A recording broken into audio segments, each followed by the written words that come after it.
اگر آپ نے ہمارے چینل کو ابھی تک سبسکرائب نہیں کیا تو سبسکرائب کر دیں اور اس بیل آئیکن کو ضرور دبائیے. ہم آپ کو لیے چلیں گے آپ کی فیوریٹ ویڈیوز کی طرف. دپیکا نے رنویر پر 3 چیزوں کی پابندی لگا دی. 2018 کی مشہور جوڑی دیو ویر کی شادی کے چرچے ابھی ختم نہ ہوئے تھے کہ ان کی شادی کے بعد کی زندگی کے بارے میں مختلف خبریں آنے لگی. بھارتی میڈیا کے مطابق دپیکا پڈوکون پر اپنے شوہر رنویر سنگھ پر شادی کے بعد 3 چیزوں کی پابندی لگا دی ہے.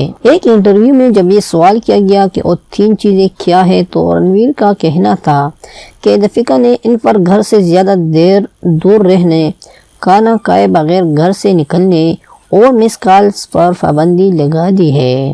انہوں نے دپیکا کی تعریف کرتے ہوئے کہا کہ جب دپیکا سوتی ہے تو خوبصورت لگتی ہے، جب جاگتی ہے تب خوبصورت لگتی ہے، چاہے دن کا کوئی بھی وقت ہو وہ خوبصورت نظر آتی ہے، بالکل ویسے ہی جیسے اسکرین پر فلموں میں. یاد رہے اس سے قبل ایک انٹرویو میں رنویر نے دپیکا کے بارے میں کہا تھا کہ بہت ہی گھریلو لڑکی ہے اور مجھے ان کا یہ روپ بے حد پسند ہے، انہوں نے میری زندگی بہت ہی خوبصورت بنا دی ہے.